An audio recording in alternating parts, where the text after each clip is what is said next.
Hi everyone, it's Justin here, with Voices for Voices. Thank you for joining us, whether you're with us viewing, watching, listening here in the United States or across the world. We can't do this without you. You can give us a thumbs up, like, follow, subscribe, share, reshare, repost, or even pull out your phone if you don't already have it out and share the Voices for Voices podcast and TV show with 25, 50, maybe 100 connections. We have a huge goal. We're going to reach 3 billion people and help 3 billion people over the course of my lifetime and beyond. Help us do that. Help us reach that goal. I know we can do it. We can do it together. We'll dovetail off of a previous episode. I want to talk about how children and their mental health can be impacted by being, uh, let's say, using the code word, the password, having a parent or both parents, guardian, pick you up from a party, a get together, a sleepover, pizza party, what have you, and they don't feel comfortable. So I want to talk a little bit about the mental health of the kids. They probably already f feel like they're letting their friends down, letting the people at the party, the sleepover, whatever the gathering's called. Someone's gonna call it a gathering. That way, I don't use 7 words to say one thing. So I'm sure that's probably something that's going through, our kids' minds. Like when I see them at school, what are they gonna say? What are they gonna think? Who are they gonna tell? Am I gonna be made fun of? Am I going to be not invited to the next gathering?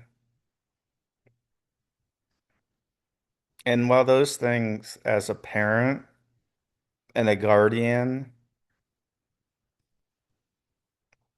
may not seem like a big deal to a growing, looking at the world of where do I fit in person, it, it can be very, very real, these feelings and these thoughts. Am I going to be an outcast now?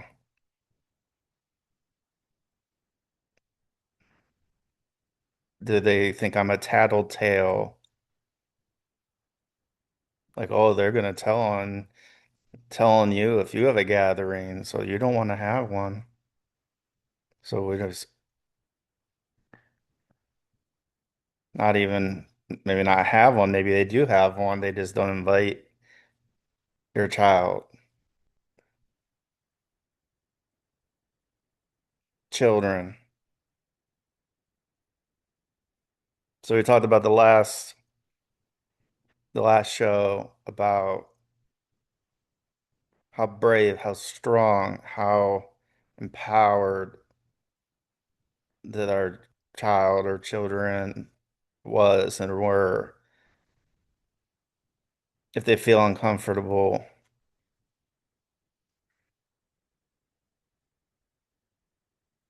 And so now we look at again the children. What if the children end up in a group for a school project?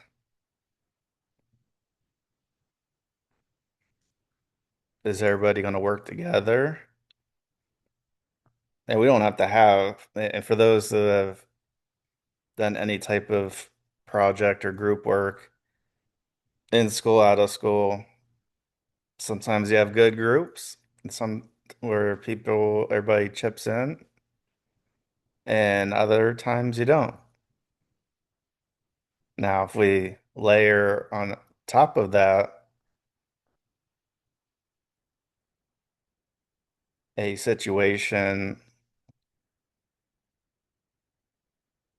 where our children or child left a gathering earlier at a prior date and time, maybe the friends that maybe they don't know why our child or children ended up leaving. Maybe they didn't say I don't feel comfortable. Maybe they said something else.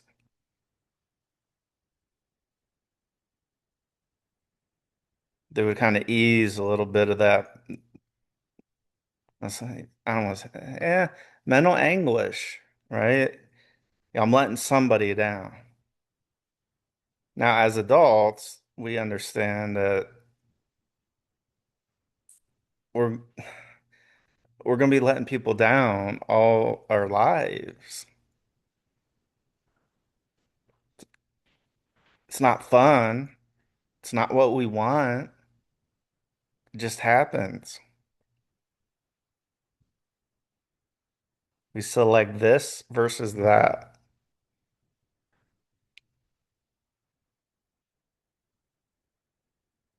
You know, if we're playing any backyard sport, you know, two captains and you go back and forth of who you want on your team and who I want on my team.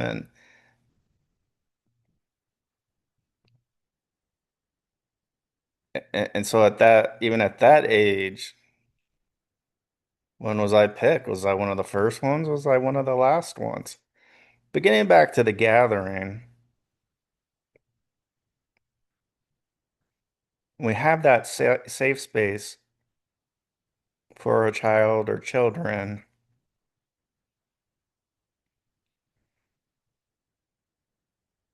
I think we need to take it a little bit further to do what we can and do what we can to help them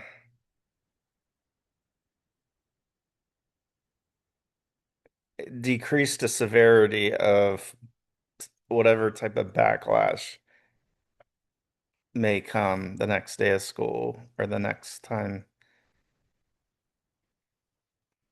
they see their friends or teammates or any type of group.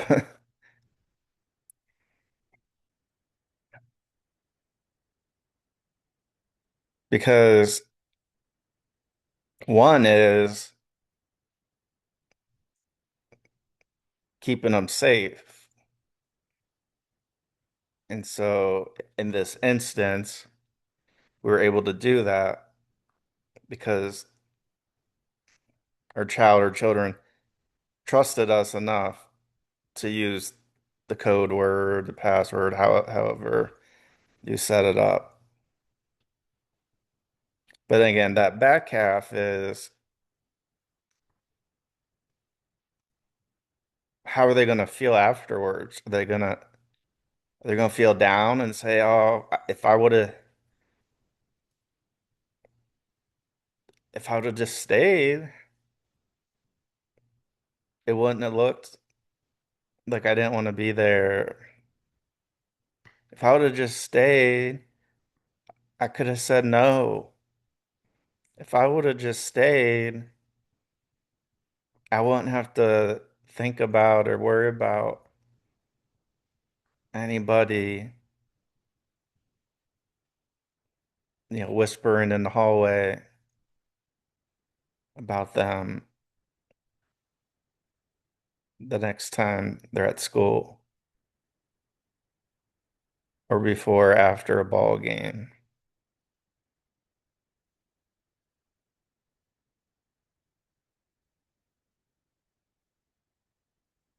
Now, I'll just talk a little bit about when I was in high school. I was an outcast. I was made fun of. Again, I had acne, braces twice.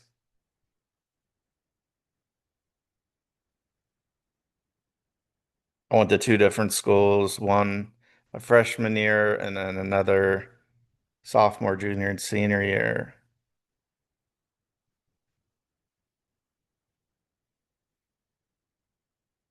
But I kept putting myself in situations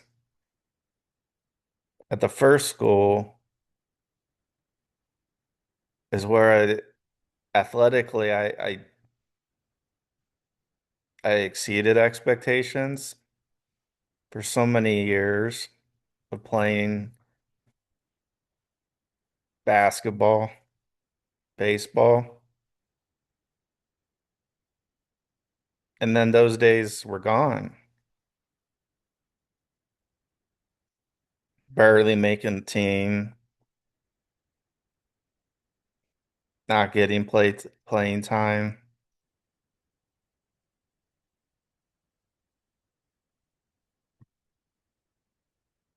That whole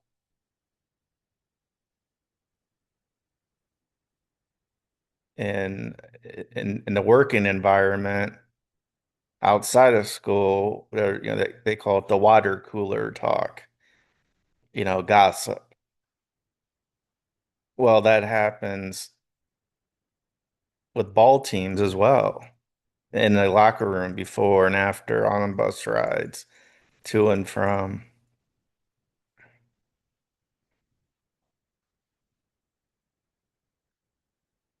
And it was not fun. And I was invited to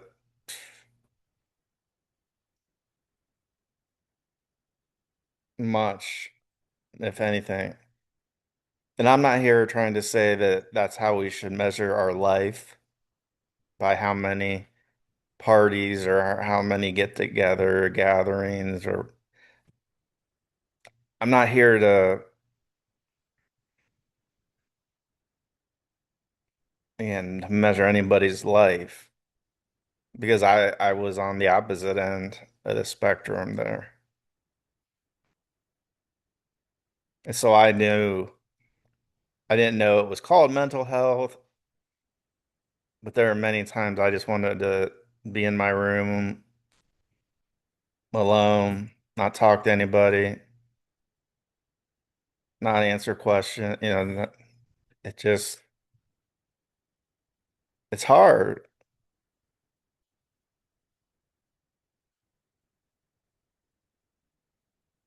It has nothing to do with I had the best parents that one could have.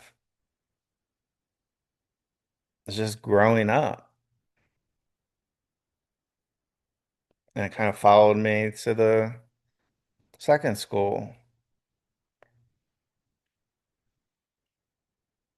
at elective shoulder surgery. There's a little bone spur.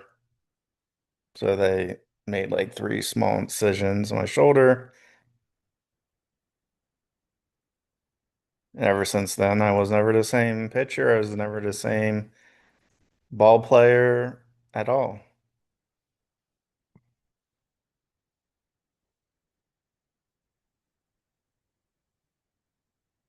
So when we rescue or bring home our child or children because they feel uncomfortable, they don't feel a good feeling. We got to go with our intuition sometimes, maybe more than we would like. If we feel like something bad might happen or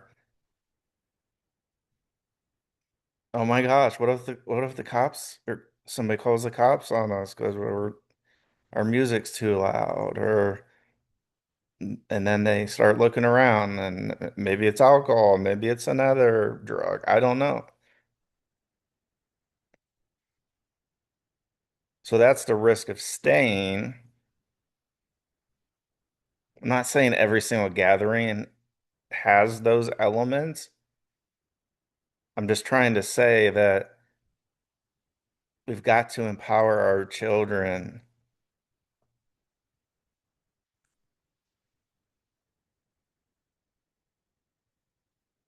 to stand up for themselves in the right way.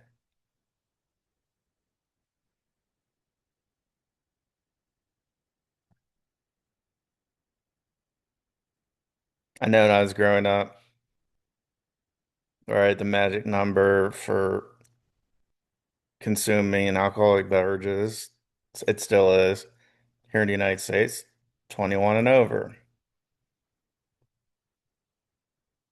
And when we're younger than 21, sometimes we like to bend the rules and do things that we shouldn't do. That being one of them. Maybe. Maybe not. I hope not. But if like the self right now for me was to talk to the self back in high school and before I turned 21, I've been 21 and over for more years than I was under 21 at this point, being 44. Now, I don't drink alcohol anymore. I don't do that. That's just me though. I'm not here to tell anybody else how to live. I'm just giving my experience. Some people are able to hand in the proper setting, proper age, 21 or over, have a designated driver, because that's a whole nother ball game there. Getting a DUI, driving under the influence. And it can be another substance, doesn't have to be alcohol. Some of us can be surprised by that.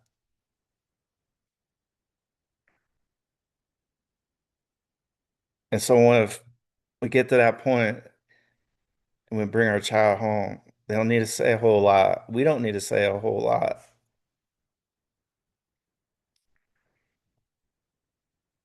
But we may just want to offer one tidbit of advice about the fallout that might come at the next time we see those, the next time our children see their friends, classmates, teammates, bandmates, drama club mates, whatever the group is or groups put them together. It might help to also when we have those conversations about, the code words and code phrases, it may be helpful to also talk about just a little bit about after, right? It's one thing to have a tool, right? We have some nails. We need to hammer them. So we have tools. We have a hammer to hammer those nails. But we don't need to hammer if we don't have anything like nails that we need to hammer in to hit with our hammer so they're not sticking out anymore.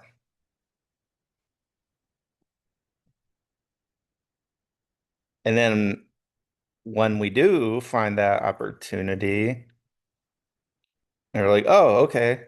I got a hammer, my tool belt, hammer, hammer, hammer, hammer, hammer, hammer. Two nails now are not sticking out, protruding anymore."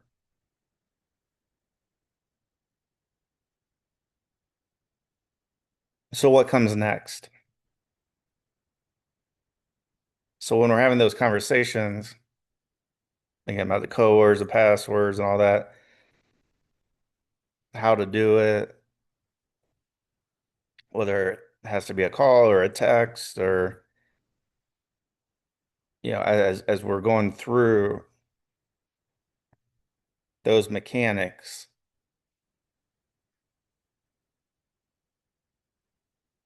we may also just want to talk about like what may what may seem like negative fallout from leaving a party, leaving a gathering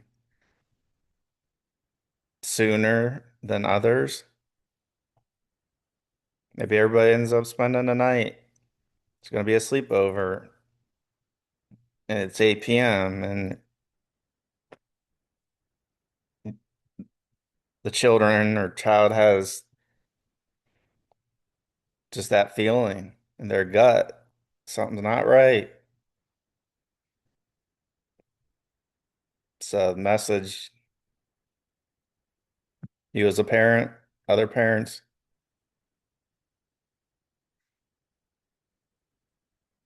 do your thing, go pick up, bring them home.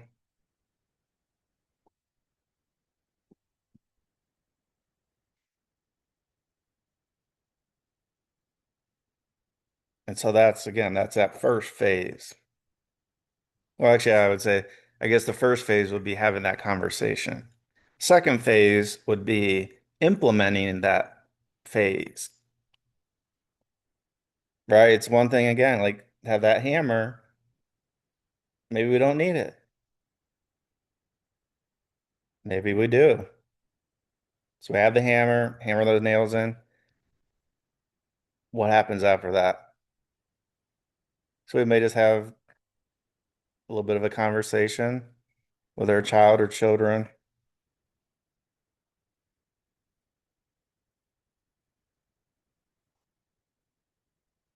about maybe some things that they might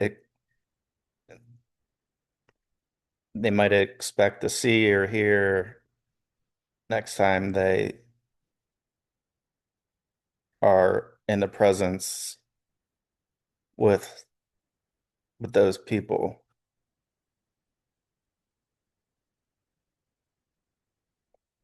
Because that might be one of the things that our child or children are thinking about the most. They might be going, "Oh, I'm not going to do that because they're my friends or teammates, whatever. They're never going to let me live it down, so I got to stay." And so having that conversation ahead of time, like, look, I mean, I was growing up, and alcohol and the whole thing, being 21. There's, again, more year. I've been 21 and over for more years than I have was under. So I would just say, look, you're gonna have plenty of time. Like if you want to, if down the line when you're 21 and over, you're gonna have plenty of time to be like. It's not like that age comes and goes every day. The high schooler goes to school for one more day, then another day. The closer they get to 18 and then to 21.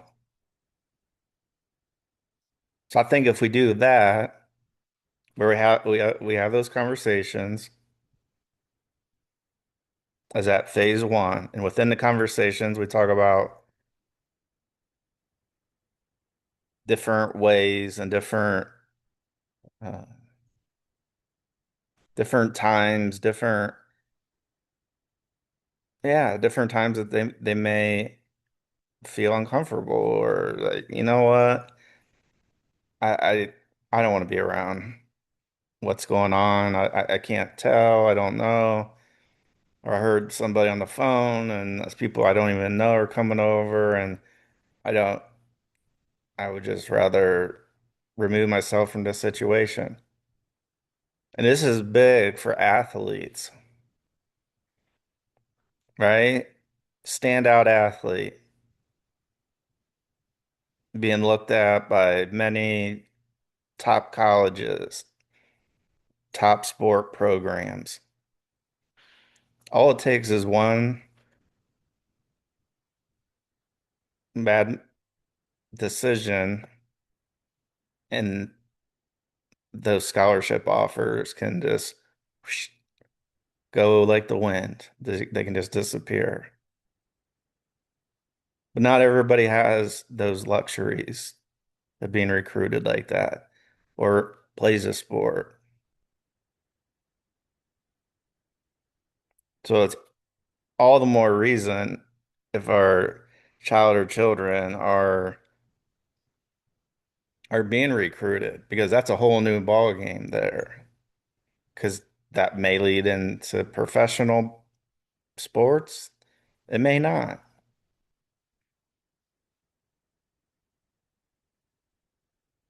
So we got to have those conversations. We got to have the tools, where those are phones. Back when I was growing up, I don't think I ever had a beeper, but like the beeper was like the thing, right? You want to get a hold of somebody, so you page them, and it's like this. It goes in like the pants or whatever in a purse or wow. And somebody wants to call you. It's not like you just right. It's not like you just pull out the phone and just text or call or social media message. No, you have to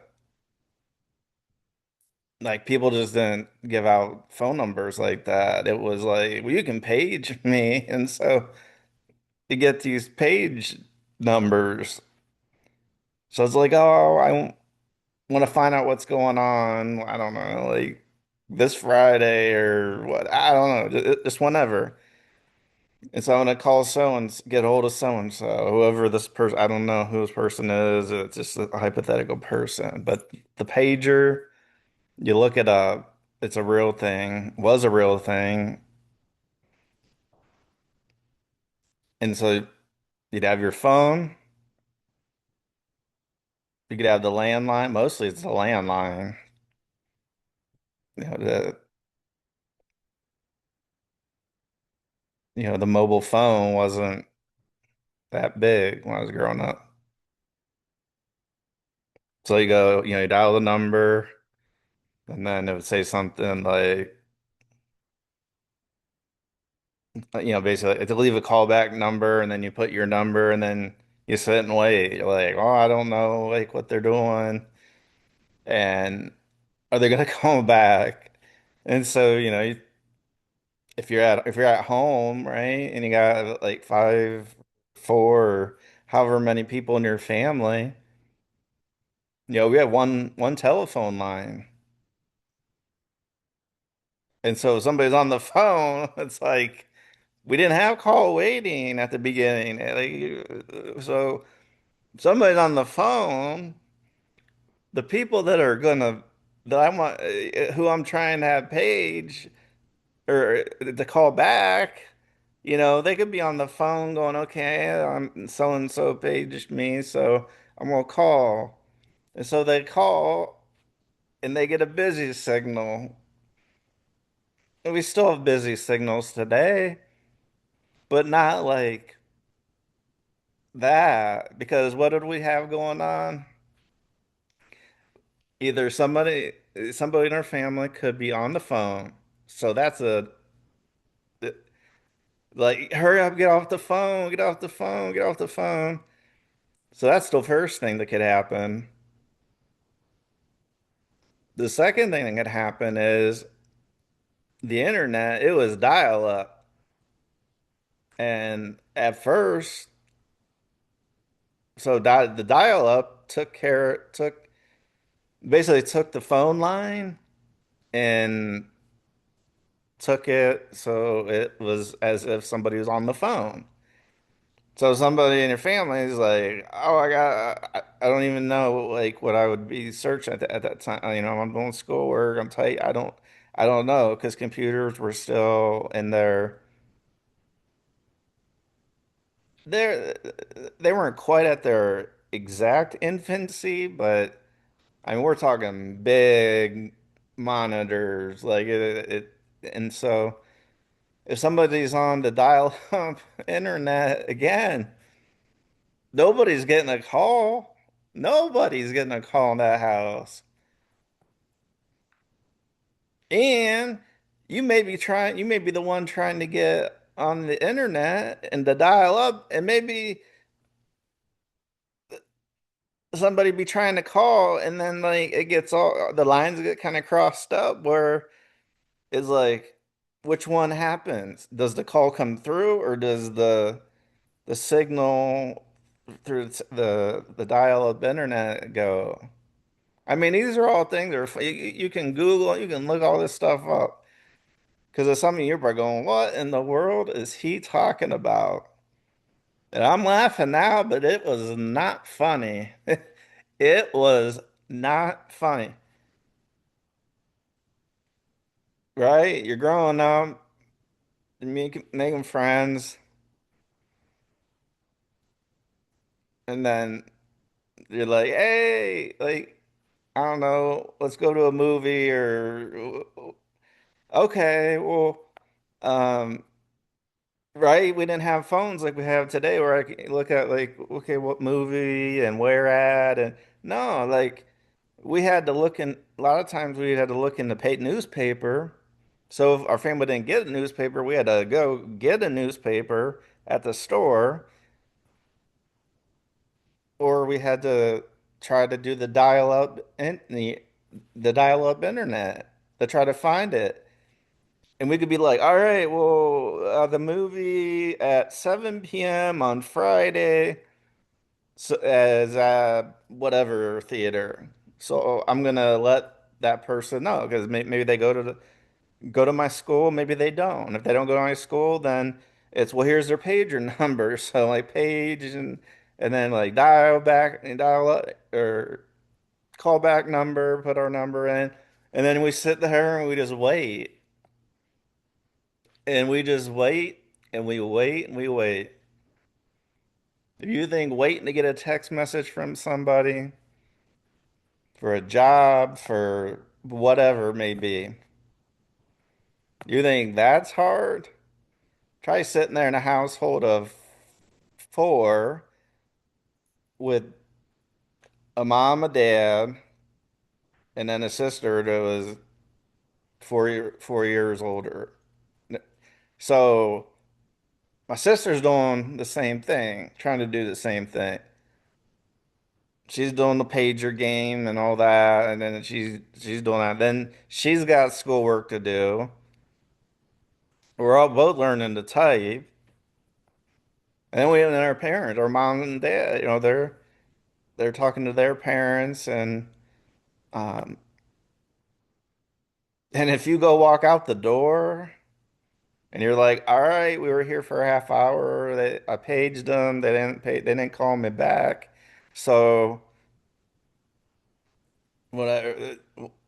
The family's gonna go. I don't know. Go out for pizza. Go do something." And then there's this little bit in your stomach going, "Oh, I know when I leave. I know when I walk out that door, that phone's gonna ring." And so then it's that whole anxiety thing of, did they call when I was gone? If they didn't leave a mess, if they didn't leave a message on the answer machine, you don't know.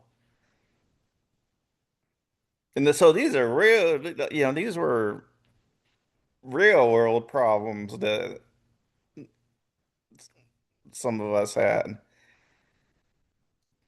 So to bring us back, there was that mental health type of thing going on because it's like, are they going to call back? Are they not going to call back? And did they call when my sister was writing her paper? Did they call? They try calling when, you know, my mom's on the phone with my grandma and my dad getting the call out to work because he he was on call pretty much all the time. And so there's any number of things that could have been going on. And then if we would see this person before we would, talk about like, hey, I paid you. It's like, yeah, but I called you back, and so I just made plans with other people. And then you'll talk about going, oh my God, but, as far as mental health, like, but that was just the nature of things growing up for me.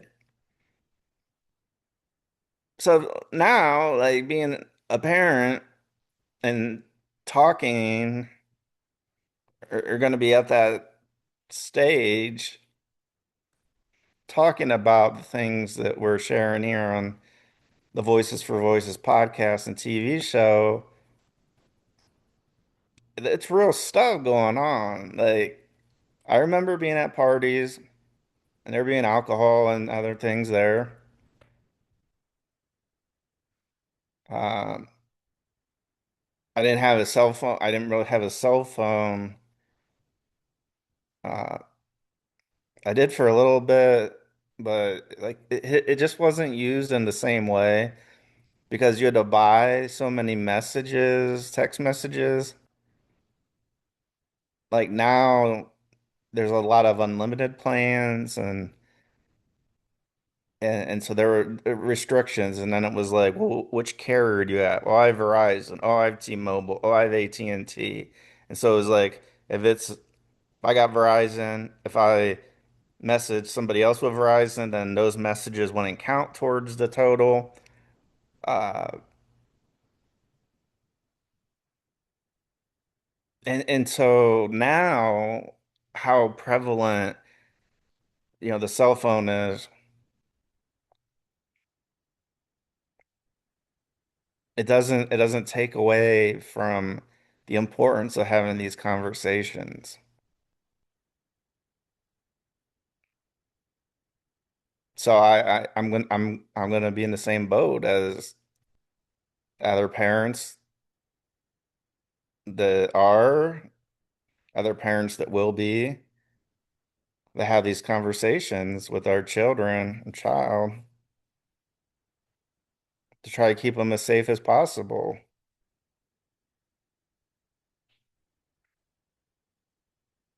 So hopefully you laughed a little bit. I laughed a little bit. Thinking back to those days, oh my gosh, the pager again, and it would just that'd be the only thing that'd be on the screen. It would be like it would be a pager, a beeper, like it would vibrate or it would make a sound. It's like, oh, somebody's paging me, and then like, oh, here's the callback number, and then you got to find a phone. If you're not home, if you're at the mall, you got to find a payphone or something. Like if you have that pager and if you want to call that person, they got to find a phone. If they don't have a cell phone, well, maybe they do want to give a call back, but they can't find a phone. Wherever they're at, there's no cell phones. Or the payphone, but they don't have any corridors. I mean, these are these are really problems, and I find my inner Tyrus when he talks about like these are, I forget how he says it. It's not third world problems. It's like he says another phrase of like, oh, like these are the type of problems that uh, we've had and or we have. Uh, so hopefully you laughed a little bit. Thanks for joining us. We got a lot of shows. We'd love for you to come back. Tell your friends. Please let them know. This is probably one of the funnest shows we've done in a long time because I truly laughing and It's oh my gosh, yeah. Yeah. So that was me growing up, like trying, when we talk about communication, now it's different, like I said, with the cell phones and that, so we don't know some may still have pagers and beepers, but usually, having a cell phone, somebody, texts like, do you know that do you just know this number or do I know this number? If not, it's like spam. Like, I don't have time for that.